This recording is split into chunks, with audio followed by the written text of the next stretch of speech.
ഒരു ബെന്ന് തിന്നാനായിട്ട് രാവിലെ 4:46 വീട്ടിൽ നിന്ന് ഇറങ്ങിയ ഒരു കഥയാണ് ഇന്നായിട്ട് ഞാൻ വന്നിട്ടുള്ളത്. Welcome back to Shani's creation. ബെന്ന് മാത്രമല്ല കേട്ടോ പരിപ്പുവട തിന്നു. പിന്നെ അത് കഴിഞ്ഞിട്ട് അടുത്തൊരു വൈബൊക്കെ ഇങ്ങനെ നോക്കി ആസ്വദിച്ചുകൊണ്ടിരിക്കുമ്പോൾ എൻ്റെ ഹസ്സിൻ്റെ മെയിൻ ചെങ്ങയ്യാണ് അൻഷിക. മൂപ്പർ എനിക്ക് നല്ല കാടമ്പുട്ടിയും കൊണ്ടു തന്നു കേട്ടോ. കൊണ്ടു തന്നത് മാത്രമേ ഓർമ്മയുള്ളൂ. 4 ഭാഗത്തുനിന്ന് കേട്ട് വാരിയിട്ടുണ്ട്. വയനാട്ടിലേക്ക് പോകുന്ന വഴി താമരശ്ശേരി ചുരത്തുനിന്ന് കാടമുട്ട തിന്നിട്ടില്ലെങ്കിൽ പിന്നെ എനിക്ക് ആ ദിവസം പോയിട്ടാ. എനിക്ക് അത്രയ്ക്ക് ഇഷ്ടമാണ് കാടമുട്ട. കാടമുട്ടയുടെ ഈ മസാല പെരക്കിയത് നോർമലല്ല, മസാലയൊക്കെ മിക്സ് ആക്കിയിട്ട് ഇങ്ങനെ കഴിക്കാൻ ഭയങ്കര ഇഷ്ടമാണ് കേട്ടോ. കോഴിക്കോട് ബീച്ചിൽ നിന്നും ഇത് എനിക്ക് ഫറലാണ് കഴിക്കുക എന്നുള്ളത്.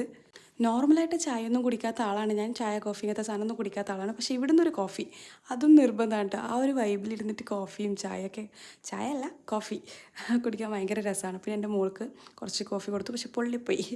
ഞാൻ എത്ര ചൂടുണ്ടെന്ന് ഞാൻ പ്രതീക്ഷിച്ചില്ലായിരുന്നു.